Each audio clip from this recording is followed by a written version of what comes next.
press the bell icon on the YouTube app and never miss another update. সকলকে welcome করছি NH TV Bangla presents বায়োগ্রাফিতে। বায়োগ্রাফির এখনকার আয়োজনে আমরা জানার চেষ্টা করব হযরত আব্দুল্লাহ ইবনে মাসউদ রাদিয়াল্লাহু তাআলা আনহু সম্পর্কে। আর মূল ভিডিওটি শুরু করার আগে আপনাকে যে কাজটি করতে হবে সেটি হচ্ছে, আপনি যদি প্রথমবারের মতো আমাদের এই চ্যানেলটিতে এসে থাকেন তাহলে অবশ্যই সাবস্ক্রাইব করে বেল আইকনটিতে প্রেস করে দিতে ভুলবেন না। সেই সাথে আপনার কোনো রিকোয়েস্টেড ভিডিও অথবা মতামত থেকে থাকলে সেটি কমেন্ট সেকশনে জানিয়ে দিতে পারেন।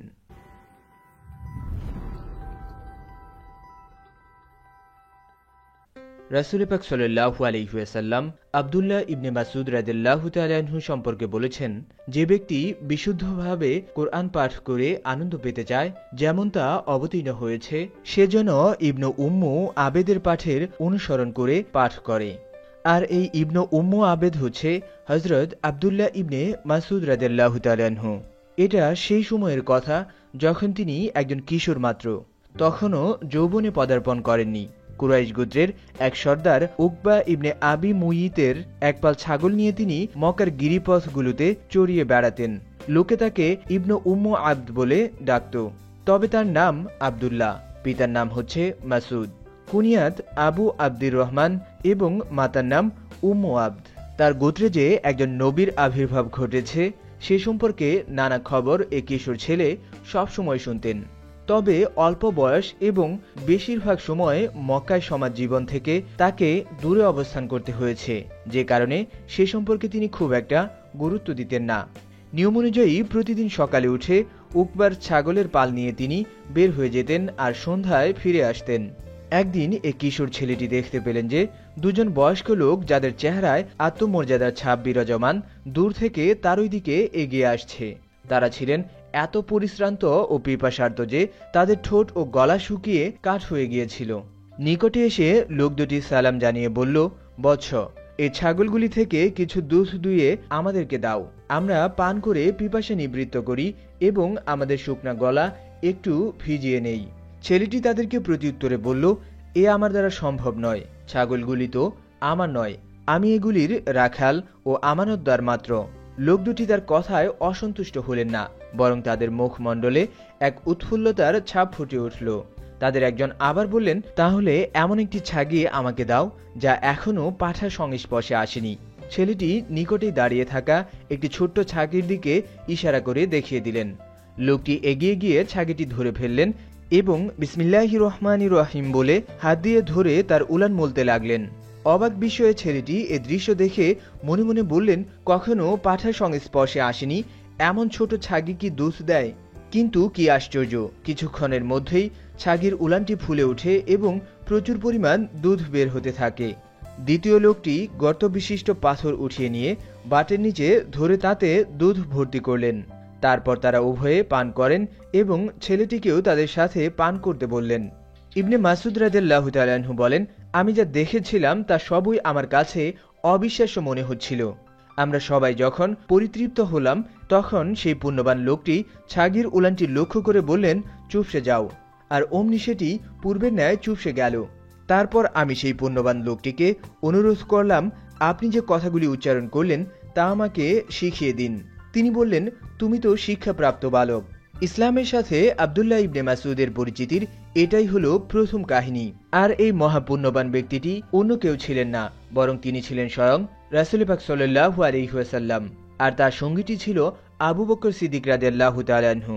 কুরাইশদের অত্যাচার উৎপীড়ন থেকে বাঁচার জন্য এ সময় তারা মক্কার নির্জন গিরিপথ সমূহে আশ্রয় গ্রহণ করেছিলেন। এ ঘটনার অল্প কিছুদিন পর আব্দুল্লাহ ইবনে মাসউদ ইসলাম ধর্ম গ্রহণ করেন এবং নিজেকে রাসূল পাক সাল্লাল্লাহু আলাইহি ওয়াসাল্লামের একজন খাদিম হিসেবে উৎসর্গ করেন। রাসূল পাক সাল্লাল্লাহু আলাইহি ওয়াসাল্লাম তাকে খাদিম হিসেবে নিয়োগ দান করেন। সেই দিন থেকে এই সৌভাগ্যবান বালক ছাগলের রাখালি থেকে সৃষ্টি জগতের শ্রেষ্ঠতম মানুষের খাদিমে পরিণত হন। আব্দুল্লাহ ইবনে মাসউদ ছায়ার মতোই নিজেকে রাসূল পাক সাল্লাল্লাহু আলাইহি ওয়াসাল্লামের অনুসরণে ব্যস্ত রাখত। সফর বা ইকামতে, গৃহের অভ্যন্তরে বা বাইরে সবসময় তিনি তার সাথে থাকতেন। রাসূল পাক সাল্লাল্লাহু আলাইহি ওয়াসাল্লাম ঘুমালে তাকে ঘুম থেকে জাগিয়ে দিতেন, গোসলের সময় পর্দা করতেন, বাইরে যাবার সময় জুতা পরিয়ে দিতেন, ঘরে প্রবেশের সময় জুতা খুলে দিতেন এবং তার লাঠি ও মিসওয়াক বহন করতেন। তিনি যখন হুজরায় অবস্থান করতেন তখনও তার কাছে যাতায়াত করতেন।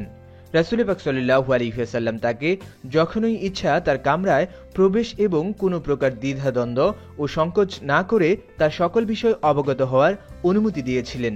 এ কারণে তাকে সহিহুস সির বা রাসূল পাক সাল্লাল্লাহু আলাইহি ওয়াসাল্লামের সকল গোপন বিষয়ের অধিকারী বলা হয়।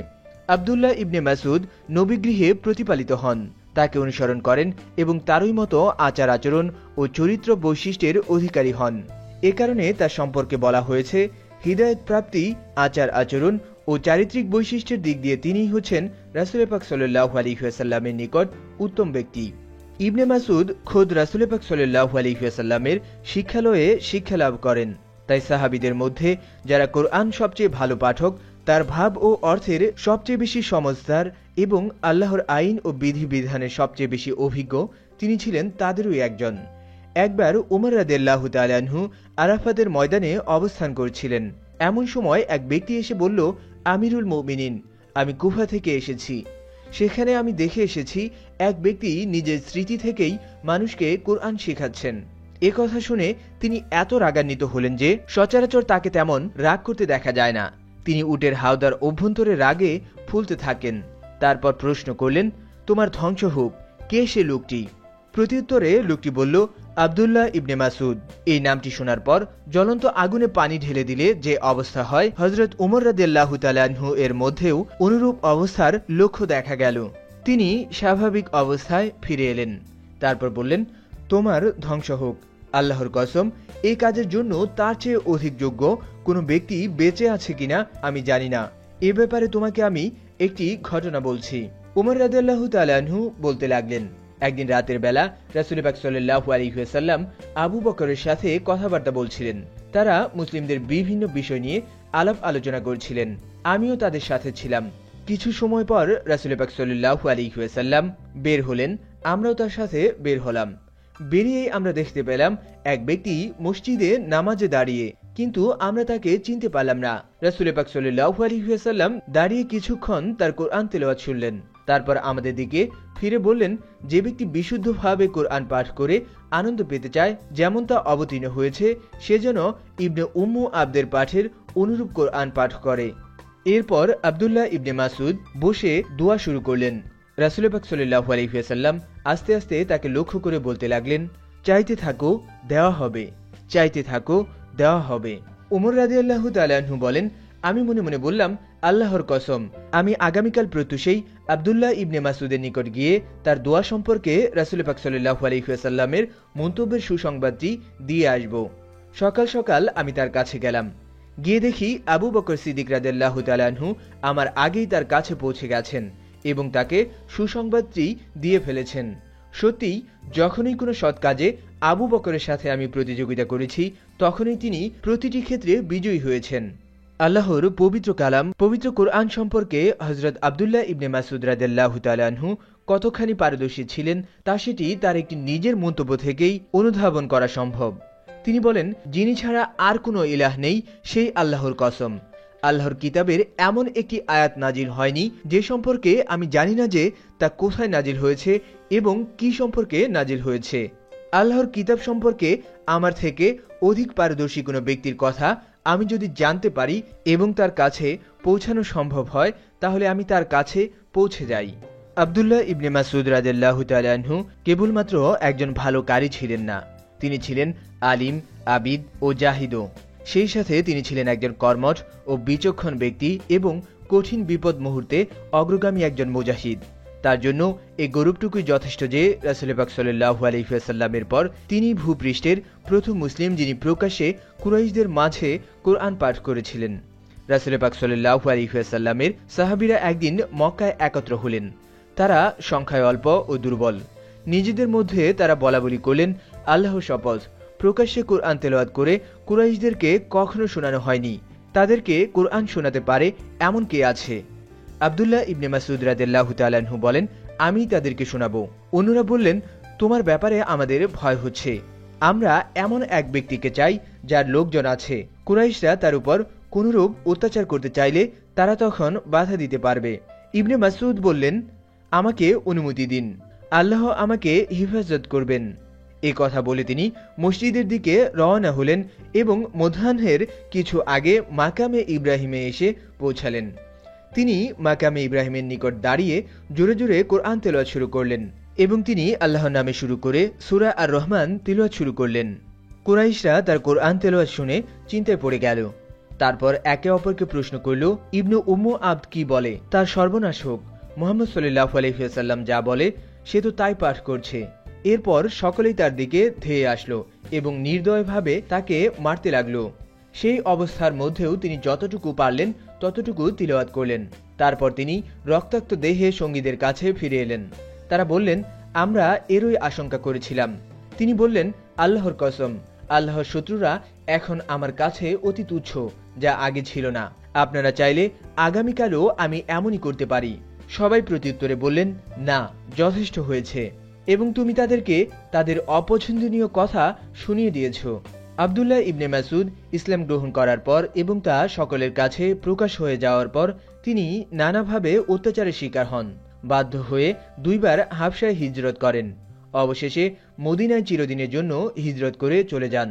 মদিনার প্রখ্যাত আনসারী সাহাবী মুয়াজ ইবনে জাবালের অতিথি হয়েছিলেন তিনি। হযরত আব্দুল্লাহ ইবনে মাসুদ রাদিয়াল্লাহু তাআলা আনহু রাসূল পাক সাল্লাল্লাহু আলাইহি ওয়াসাল্লামের সাথে সকল গুরুত্বপূর্ণ যুদ্ধে অংশগ্রহণ করেন।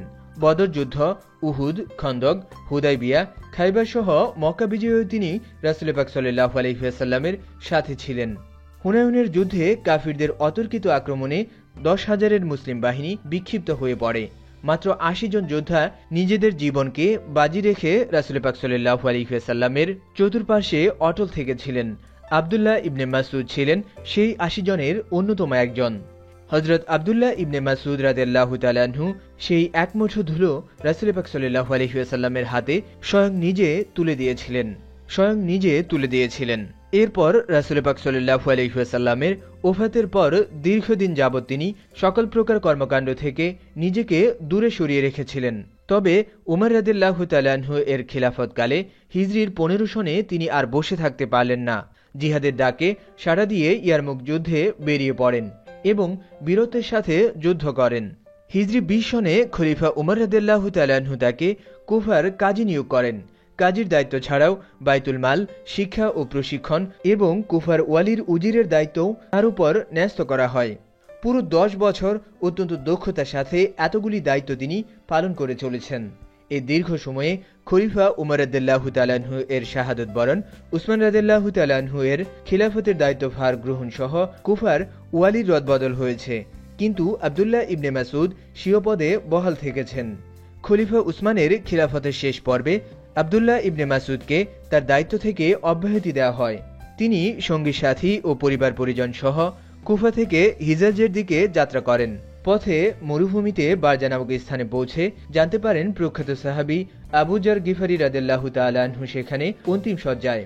তার পৌঁছানোর অল্পক্ষণ পরেই আবু যর রাদিয়াল্লাহু তাআলা আনহু শেষ নিঃশ্বাস ত্যাগ করেন। আব্দুল্লাহ ইবনে মাসুদ রাদিয়াল্লাহু তাআলা আনহু তার জানাজার নামাজের ইমামতি করেন এবং কাফন দাফনের ব্যবস্থা করেন। সেখান থেকে তিনি মক্কা চলে যান এবং উমরা আদায় করে মদিনায় পৌঁছান। এরপর বাকি জীবন মদিনায় চুপচাপ তিনি কাটিয়ে দেন।